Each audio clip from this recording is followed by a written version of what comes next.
Europe 1. Il est 8h15 et ce matin, Patrick Cohen, vous recevez le secrétaire d'État auprès du Premier ministre chargé des relations avec le Parlement. Et délégué général de La République En Marche. Bonjour Christophe Castaner. Bonjour. Hélène Jean, la chef du service politique d'Europe 1, est revenue dans ce studio pour vous interpeller. À la fin de notre entretien, les zadistes ont gagné ? Non, les zadistes n'ont pas gagné. Ah Il y a bon, eu c'est hier... pas ce qu'on a entendu dans le journal. Hein. Non, mais il y a eu hier 2 décisions. La première était d'abandonner ce projet qui était daté, dépassé, qui avait 50 ans. Et vous savez comme moi qu'il était conçu au départ pour gérer le Concorde vers New York. Non, puis, non. Il a été mis en sommeil pendant 25 ans et relancé par le gouvernement Jospin en 2000, octobre 2000. Monsieur Patrick Cohen, vous savez comme moi qu'au départ, il était sur, premièrement, le projet de lier la France, Nantes avec New York à travers le Concorde, puis comme une extension de la zone aéroportuaire de Paris et au fond correspond à un modèle daté, dépassé. Ça ne correspond pas non plus à ce leadership mondial que nous voulons porter sur une économie tournée vers l'environnement qui consiste à dire on va faire un aéroport dans un bocage. Et deuxième décision qui a été prise hier et donc les zadistes n'ont pas gagné, c'est l'évacuation de la ZAD. Et donc il y aura l'évacuation de la ZAD, les zadistes n'ont pas gagné. C'est pas du tout ce que a dit Édouard Philippe. Il a parlé d'une opposition exacerbée. C'est ça qui expliquait l'abandon du projet. Opposition exacerbée, c'est bien les zadistes. Non, il a fait une conférence de presse d'une petite trentaine de minutes dans laquelle il a abordé aussi cette tension-là. Oui. Mais ce qui compte... La décision n'a pas été influencée par des actions illégales et un chantage à la violence ? Mais bien sûr qu'elle a été influencée. Vous savez pourquoi ? Parce que depuis bientôt 10 ans, ce projet est, comme on dit dans le Sud, encarafé. Et il est encarafé pourquoi ? Parce qu'il y a eu cette occupation-là. Celles et ceux qui aujourd'hui disent il suffisait de claquer des doigts pour avoir une décision, auraient dû la prendre jusque-là. Ça n'a pas été le cas. Parce qu'il y a eu cette opposition. Mais on aurait pu prendre une décision militaire. Une décision d'autorité politique pour montrer que oui, vous voyez, on a de l'autorité et donc j'évacue immédiatement. Pour mais dès lors que respecter nous avons... simplement l'état de droit, la légalité et aussi l'avis des forces politiques locales, Monsieur Patrick des élus locaux. Est-ce que vous ne pensez pas que l'essentiel du sujet, c'est de savoir si cet aéroport était bon ou pas pour la France, vu qu'il s'agit d'un projet national ? Et pour le Grand Ouest. Et pour le Grand Ouest. Mais le Grand Ouest, c'est la France aussi. Oui, et mais donc, le Grand Ouest, vous avez entendu les élus du Grand Ouest. Notre sentiment est que nous avons la possibilité aujourd'hui d'assurer le développement du Grand Ouest et donc de la France aussi, en développant l'aéroport de Rennes-Saint-Jacques et l'aéroport de Nantes, et en évitant de faire un aéroport au milieu d'un bocage. Contre l'avis de la plupart des élus locaux et des collectivités. Oui, parce que depuis 10 ans, 15 ans, pour ceux qui sont en place depuis ce moment-là, ils ont défendu un seul projet. Parce que depuis le début, on nous a dit il n'y a pas de solution alternative. Aujourd'hui, on voit qu'on a une solution alternative. Alors, est-ce qu'il fallait, au nom de l'autorité et peut-être de la petite politique, dire je vais jusqu'au bout, je tiens bon, j'évacue la ZAD, et vous voyez, moi j'ai de l'autorité, et négliger le fait que cet aéroport était aujourd'hui un projet dépassé? Moi, je pense que ce qui compte, c'est le fond. Cet aéroport était-il bon? Il n'était pas bon pour la France, et y compris pour le territoire. Les maires, présidents de région, présidents de département, c'est de la petite politique, Christophe Castaner ? La petite politique, Monsieur Cohen, vous m'avez bien entendu, je disais, la petite politique, c'est de vouloir faire de l'autorité pour de l'autorité. Ouais. C'est de négliger le fond des décisions. Ouais. Aujourd'hui, il y a une décision prise, c'est celle de ne pas faire Notre-Dame-des-Landes, de développer le Grand Ouest à travers les 2 aéroports qui existent déjà et qui doivent être aménagés. Et d'autre part, c'est d'évacuer la ZAD parce que le non-droit, c'est fini. C'est un peu le retour du pouvoir central après des années de décentralisation, Christophe Castaner ? Mais vous savez, moi je crois profondément à la décentralisation. Par contre, je sais une chose, j'ai été élu pendant longtemps. Bah oui. C'est que la question de l'évaluation chez les élus, elle n'est pas toujours permanente. Et que quand vous vous battez pendant 10 ans sur un projet, vous avez beaucoup de mal à vous rendre compte qu'il n'est pas forcément le bon. Ils se sont aveuglés eux-mêmes, c'est ça, avec ce projet ? Moi, mais vous savez comme moi que ce projet partageait beaucoup. J'ai entendu hier l'ancien président du Conseil général de Vendée. Je lisais. C'est l'exception vendéenne, vous le savez très bien. Non, mais je lisais il y a quelques années le président... Philippe de Villiers. Oui, mais je lisais il y a quelques années le président Retailleau qui nous expliquait que l'aéroport de Notre-Dame-des-Landes n'était pas son combat. Je le cite. À ce moment-là, dans une cérémonie de vœux où il disait ça, et Jean-Marc Ayrault était Premier ministre. Vous pourrez retrouver ça sans difficulté. Oui. Enfin, donc, il a défendu l'aéroport face à Emmanuel Macron dans une émission télé sur France 2 en avril, à 1 mois du premier tour de l'élection présidentielle. Vous en souvenez ? Alors que 3 ans plus tôt, il défendait l'inverse en disant, je recite, l'aéroport de Notre-Dame-des-Landes n'est pas notre combat. Donc vous voyez comme quoi la question politique ne doit pas dépasser celle qui compte. Est-ce que cet aéroport était un bon projet ou pas ? La réponse est non, c'était un projet daté. En tout cas, puisque je viens d'y faire allusion, il y a une phrase qu'Emmanuel Macron ne pourra plus dire, c'est « je fais ce que je dis ». Mais là encore, je pense qu'on peut se tromper. Mais non pas dans le propos d'Emmanuel Macron, mais dans votre lecture. Pourquoi ? Parce qu'il a dit... je respecterai non pas le référendum mais la consultation. Mais la consultation, elle s'est faite sur une seule proposition. Êtes-vous pour ou contre Notre-Dame-des-Landes? Dès lors qu'on établit... Non. Vous voulez qu'on diffuse, écoutez, l'enregistrement de l'émission de France 2? Non. Il a clairement dit qu'il respecterait la décision, le résultat de la consultation populaire. Qui posait une question. Êtes-vous pour ou contre Notre-Dame-des-Landes? Si vous aviez posé la question avec les éléments que nous avons aujourd'hui, il y a deux solutions possibles. Une, la solution Nantes, la solution Notre-Dame-des-Landes. Je pense que le choix aurait été différent. Là, vous refaites l'histoire. C'est pas le premier grand reniement du président. Mais vous êtes Christophe Castaner. Vous êtes sur le détail. Non, c'est pas un détail. Beaucoup de commentateurs pensent que c'est un marqueur du quinquennat, que c'est une décision très importante. Mais moi, je suis pas là pour commenter les commentaires. Mais une chose est sûre, c'est que ce qui compte, c'est la décision de fond. Moi, je vous le dis. Si au moment du référendum ou de la consultation, on avait posé un choix en disant vous avez le choix entre ce grand aéroport au milieu du bocage à Notre-Dame-des-Landes ou un plan B.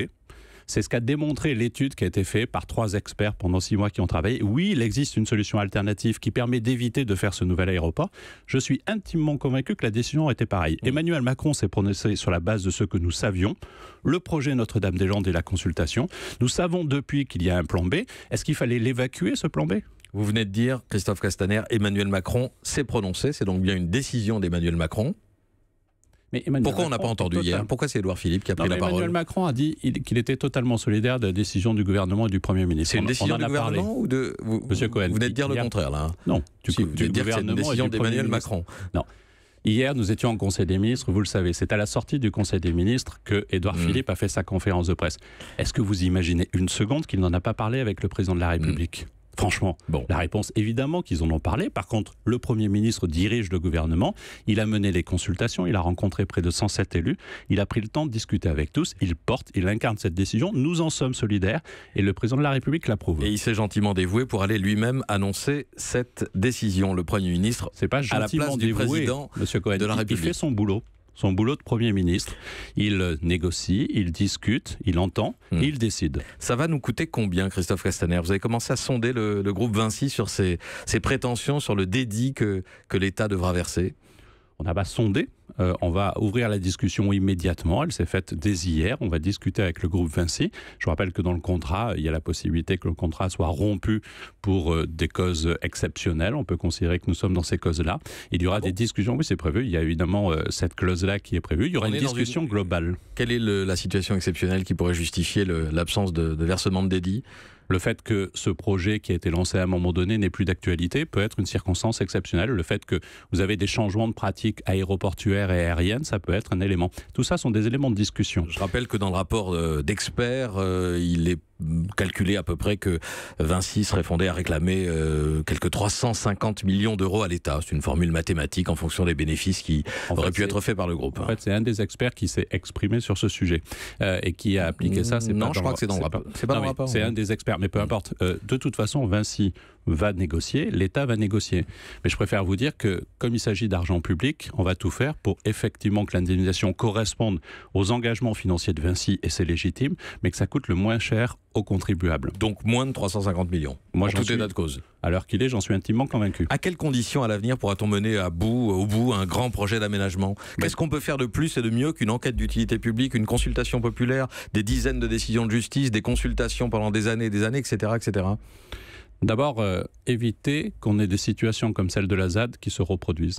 Parce que la réalité, c'est quoi? C'est que les premières personnes qui se sont installées sur ce site, ça remonte à la fin des années 2000-2010.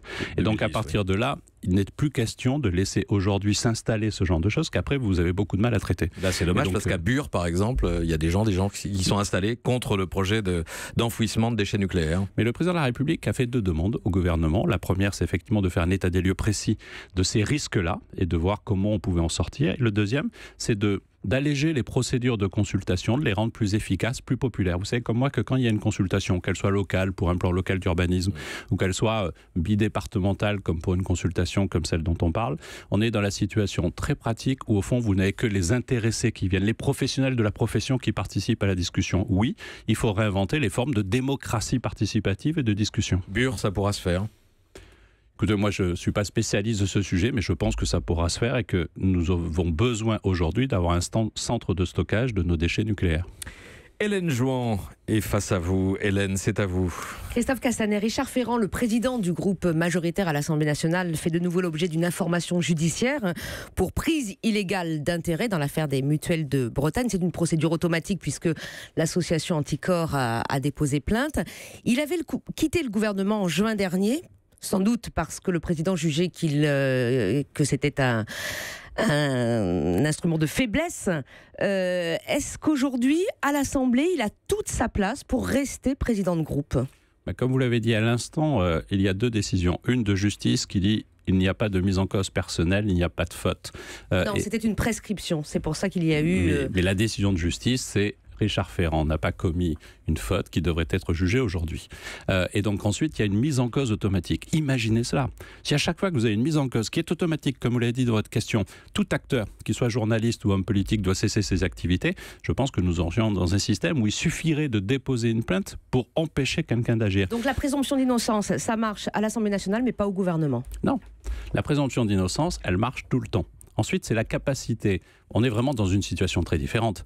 Il a été mis en cause. Il a voulu trouver les moyens et le temps de se défendre. Il a quitté le gouvernement. Depuis, la justice lui accorde un non-lieu. Maintenant, il y a une procédure quasi automatique, comme pour la diffamation, par exemple. Vous savez, comme moi, qu'il suffit de déposer plainte pour qu'il y ait le début d'une instruction. Donc franchement, si on acceptait de dire il faut démissionner chaque fois qu'il y a une mise en cause personnelle d'une personnalité, qu'elle soit journaliste ou homme politique, vous savez très bien qu'il n'y aurait plus un homme politique en responsabilité. Donc je vous le dis, la décision de justice est de dire il n'y a pas lieu à poursuivre Richard Ferrand. Donc à partir de là, laissons la justice faire son travail. Vous avez une mise en cause automatique qui n'est pas une mise en cause ni dans son éthique ni dans sa morale de Richard Ferrand. Merci Christophe Castaner, délégué général de La République En Marche et secrétaire d'État.